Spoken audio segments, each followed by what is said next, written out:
നമസ്കാരം, ഇത് IBN Malayalam. UN award വിലയ്ക്ക് വാങ്ങി നാട്ടുകാരെ പറ്റിച്ച അൽ മുക്താദിർ അണ്ണൻ മുങ്ങിയെന്ന് സംശയം. 0% പണിക്കൂലി സ്വർണ്ണാഭരണങ്ങൾ നൽകുമെന്ന് പറഞ്ഞ് പത്രമാധ്യമങ്ങളിൽ മുൻപേജ് ജാക്കറ്റ് പരസ്യങ്ങൾ നൽകി മുസ്ലിം സമുദായത്തിലെ ഒരു ഭാഗം ആളുകളെ പറഞ്ഞു വിശ്വസിപ്പിച്ച് വൻതോതിൽ പണം തട്ടിയെടുത്തെന്നാണ് അൽ മുക്താദിർ ഗ്രൂപ്പിനെതിരെ ഉയരുന്ന പരാതി.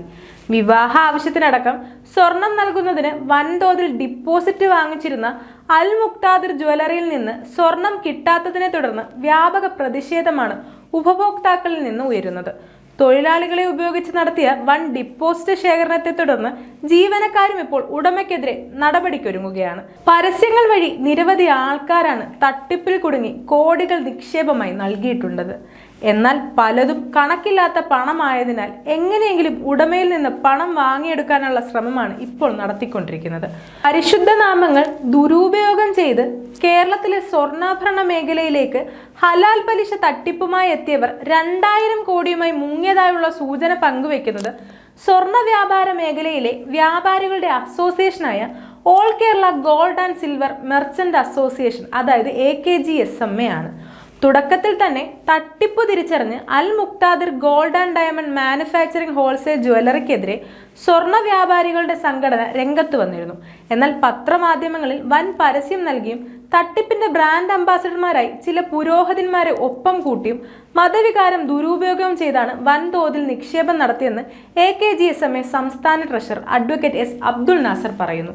ഉപഭോക്താക്കൾ ഇവരുടെ വലയിൽ വീഴാതിരിക്കാനും അവരെ പിന്തിരിപ്പിക്കാനും അസോസിയേഷൻ പരമാവധി ശ്രമിച്ചിട്ടുണ്ടെന്നും, എന്നാൽ അസോസിയേഷൻ പറഞ്ഞതിനെ മുഖവിലക്കെടുക്കാതെ കൂടുതൽ ആളുകൾ പരസ്യത്തിലടക്കം വീണ് തട്ടിപ്പിനിരയാവുകയാണ് ചെയ്തതെന്നും അദ്ദേഹം പറഞ്ഞു. 0% പണിക്കൂലിയിൽ സ്വർണം വിൽക്കുമെന്ന് പറഞ്ഞ് പരസ്യം ചെയ്തതിനെ അസോസിയേഷൻ എതിർക്കുകയും ഇയാൾക്കെതിരെ നിയമ നടപടി ഉൾപ്പെടെ സ്വീകരിക്കുകയും ചെയ്തിട്ടുണ്ട്.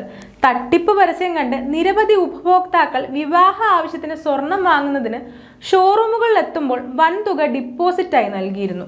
3, 6, 1 വർഷം എന്നിങ്ങനെ കാലയളവിൽ സ്വർണം നൽകാമെന്ന ഉറപ്പിന്മേലാണ് ഇങ്ങനെ ഡിപ്പോസിറ്റുകൾ സ്വീകരിച്ചത്. അത്തരത്തിൽ പണം നൽകിയവർ ഇപ്പോൾ സ്വർണം എടുക്കാൻ വരുമ്പോൾ അവർക്ക് സ്വർണം നൽകുന്നില്ലെന്ന് മാത്രമല്ല, വലിയ സംഘർഷമാണ് അൽ മുക്താദാറിന്റെ ഓരോ ഷോറൂമുകളിലും നടന്നുകൊണ്ടിരിക്കുന്നത്. പല ഉപഭോക്താക്കളും കടയടപ്പിക്കാതെ രാത്രി വെളുക്കോളം അവിടെ കുത്തിയിരുന്നതോടെ മറ്റു ഷോറൂമുകളിൽ നിന്ന് സ്വർണം എത്തിച്ച് സത്യാഗ്രഹം ഇരിക്കുന്നവർക്ക് നൽകേണ്ട അവസ്ഥയിലാണ് ജീവനക്കാർ. കേരളത്തിലെ പല ജില്ലയിലും ഷോറൂമുകൾ തുടങ്ങി നിരവധി ആൾക്കാരെയാണ് തട്ടിപ്പിനിരയാക്കിയിട്ടുള്ളത്. ഓരോ സ്ഥലങ്ങളിലും ഒരു ബിൽഡിംഗ് എടുത്ത് ഷോറൂം ആരംഭിക്കുകയും അതേ ഷോറൂമിന് 3, 4 പേരുകൾ നൽകുകയും ചെയ്താണ് തട്ടിപ്പ് വിപുലീകരിക്കുന്നത്. കൂടുതൽ പേരുകൾ നൽകുക വഴി കൂടുതൽ ഷോറൂം ഇയാൾക്കുണ്ടെന്ന പരസ്യം ചെയ്ത് തട്ടിപ്പിന് ആക്കം കൂട്ടുമെന്നും all Kerala gold and silver merchant association ചൂണ്ടിക്കാണിച്ചു. ഒരു ഷോറൂമിൽ പോലും ഉപഭോക്താക്കളെ വേണ്ട രീതിയിൽ സ്വീകരിക്കുവാനോ സ്വർണം നൽകുവാനോ ഒന്നും ശ്രമിച്ചിട്ടില്ലെന്നും, സ്വർണ്ണ വ്യാപാരവുമായി ഒരു തരത്തിലും ബന്ധമില്ലാത്ത കുറെ ആൾക്കാരെ ഷോറൂമുകളിൽ കുത്തി നിറച്ച് കൃത്രിമ തിരക്കുണ്ടാക്കുകയും അവരെ ഉപയോഗിച്ച് വീടാന്തരം കയറിയിറങ്ങി ചില പുരോഹിതന്മാരെ കൊണ്ട് അവരെ സ്വാധീനിച്ച് വൻതോതിൽ ഡിപ്പോസിറ്റുകൾ സ്വീകരിച്ചു വരികയായിരുന്നു ചെയ്തുവെന്ന് ആരോപണം ശക്തമാണ്. ഷോറൂമുകളിലെ ജീവനക്കാരെയും തട്ടിപ്പിനിരയാക്കാനുള്ള ശ്രമം അൽ മുക്താദിർ ഉടമ നടത്തിയെന്ന് തിരിച്ചറിഞ്ഞ് ജീവനക്കാർ തങ്ങളെ ഓരോ ഷോറൂമുകളിൽ നിന്ന് മറ്റു പല ഷോറൂമുകളിലേക്ക് മാറ്റാനുള്ള ശ്രമം നടത്തുന്നത് സ്വമേധയാ തടഞ്ഞിരിക്കുകയാണ്.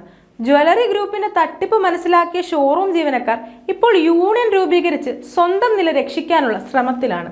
ഓരോ ജീവനക്കാരും ലക്ഷങ്ങളും കോടികളുമാണ് ഡെപ്പോസിറ്റായി പലരിൽ നിന്നും വാങ്ങി അൽ മുക്താദിർ ഗ്രൂപ്പിന് നൽകിയിട്ടുള്ളത്. ഇത് തിരികെ നൽകിയില്ലെങ്കിൽ മാത്രമേ ഷോറൂം മാറ്റം അംഗീകരിക്കുകയുള്ളൂ എന്ന നിലപാടിലാണ് ജീവനക്കാർ. ഒരാൾക്കും ഡിപ്പോസിറ്റ് തിരിച്ചു നൽകാൻ കഴിയാത്ത അവസ്ഥയിലാണ് തട്ടിപ്പുകാരൻ ജ്വല്ലറി ഉടമയെന്നാണ് പുറത്തുവരുന്ന വിവരം. ജനങ്ങളെ തട്ടിപ്പിനിരയാക്കി വൻതോതിൽ സ്വീകരിച്ച നിക്ഷേപ തുകയിൽ നല്ലൊരു ശതമാനം വലിയ തോതിൽ പരസ്യം നൽകാൻ ഉപയോഗിക്കുകയും ഏറിയ പങ്കും മറ്റു രാജ്യങ്ങളിലേക്ക് കടത്തുകയുമാണ് ചെയ്തതെന്നാണ് സൂചന. കേരളത്തിലെ ഷോറൂമുകളിലെങ്ങും 1/2 കിലോ സ്വർണം പോലുമില്ല എന്ന അവസ്ഥയാണുള്ളത്.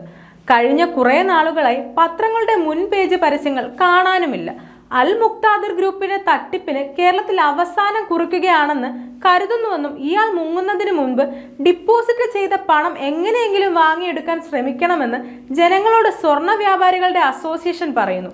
ഇനിയും പല തട്ടിപ്പുകാർ വന്നാലും അപ്പോഴും അസോസിയേഷന്റെ നിലപാട് ഇതു തന്നെയായിരിക്കുമെന്നും all Kerala gold and silver merchant association സംസ്ഥാന treasurer advocate S Abdul Nasar അറിയിച്ചു.